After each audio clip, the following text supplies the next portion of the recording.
this is probably one of the best parts of this interview here.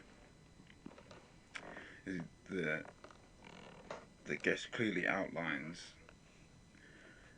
something called street theatre here, something that we've all, well, a small number of people have come forward as witnesses of it, and the major factor in an open secret. It's the major factor in an open secret. To getting disclosure. Because right now we're all doing different research, we're all writing, we're all publishing, but we're not coming together for a common good. And that's one of the things I'd like to try to do is get a summit of those of us that are making these publications and doing some of this research and voicing these complaints to try to group our effort together. What signs do you see of similarities between victims? The first thing that you'll hear when you talk to a victim is they'll always tell you, well, my case is a little different. My case is a little different because of this. And that is true. The circumstances are often different. However, the modus operandi of attack, what they're experiencing and what they're hearing is exactly the same just about in every case. And what that tells me is that it's being done by a template. When you have a housewife in San Francisco, California, who's hearing off. I even hesitate to go on hearing voices because that implies mental illness, but having audio harassment, we'll say, and having what they call street theater, or people making sure to let you know that you're being stalked. I mean, they're not watching from 100 yards away with binoculars. They're standing by your door, standing by the door of a restaurant, sitting on the hood of your car when you come out, and you're being attacked with directed energy. That's going on. The exact same thing with almost every victim in every state. And to me, that says that whoever has passed on access to this technology has got a handbook with it. I mean, there's no experimentation factor. There's no ad-libbing piece. The perpetrators aren't trying this and trying that and seeing what works. They're doing the same things to every victim in every state. John, are these victims being totally picked out at random, or is there something that they've done? And no, it's not at random, because if we look at the Levi Davis case, he was obviously mixed up with something or someone who chose to put this tool upon him. Not at all at random.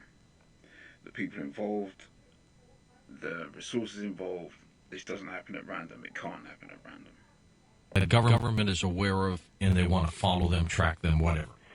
George, we have done surveys to try to narrow down something that stands out between one of the reasons we do these surveys, and the surveys we do through Freedom from Covert Surveillance are very detailed, and we're working on an extremely detailed one right now. Terry Robertson, I think, has a 350 question survey that's about to come out along with our testing to find anything that's a common thread between these victims. And there's not. It ranges from the affluent to the very low socioeconomic level. How about age? Age range tends to be 35 and up, and like I said, 70% are female.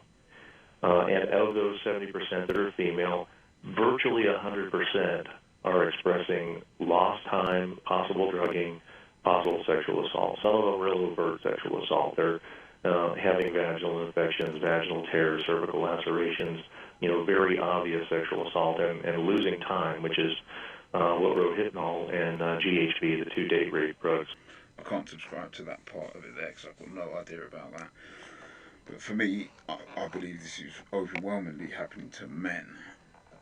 From the high-profile cases that we see in the UK, in this country, and the crimes that come out of it, it's overwhelmingly happening to black men, it speaks for itself, really. Look at the way laws are handed down and the way people are policed in this country. It very much speaks for itself. We'll do. This sounds like a club, like just some kind of a sick club. Which, again, is exactly what it is, because you're dealing with an open secret here. For my own experience, up to 40, 50 people involved at once, cannot happen at random. The easy go-to is to say that someone's crazy, but there's just too few people that have kept it together in the face of these actions, And for me, I've kept it together because the source, the easily definable source of my abuse is is plain and simple. It's all about resources, motive, plain and simple. Isn't it? That's almost what it seems like, and like I said, with the preponderance of victims being females living alone, what they've found. If you get into females living alone, that really just shows. Look at the some of the cases that police officers have been, well, the rare cases within police officers have been outed, prosecuted recently. You know, it goes to show because anytime you see anyone in authority get prosecuted for a crime, it's safe to say that there's at least another 150 to 300 that are getting away with exactly the same thing. Found is that this makes an excellent sexual assault weapon. I mean, if you imagine you can break into someone's home, put rohypnol in their bottled water, then control them to drink the water where the rohypnol is. Then all you're doing is having the people who want to commit the assault wait around outside that person's home until the drug takes effect, which is exactly what they were doing too. Again, for myself, lived in a halfway house, called them hostels in the UK. One of the easiest places that the program takes effect. Police have an open door into all hostels. That's how it is. That's part of the protocol. Health services have an open door, obviously, and to any resident, you'd think that this would promote safety. But in my experience, I got poisoned by the kitchen crew just as they push and probe and they're trying to cause shame, they're trying to make you flip out. Very much part of the cookie cutter process, which is used as a tool on anybody at all. The girl down here that was a victim.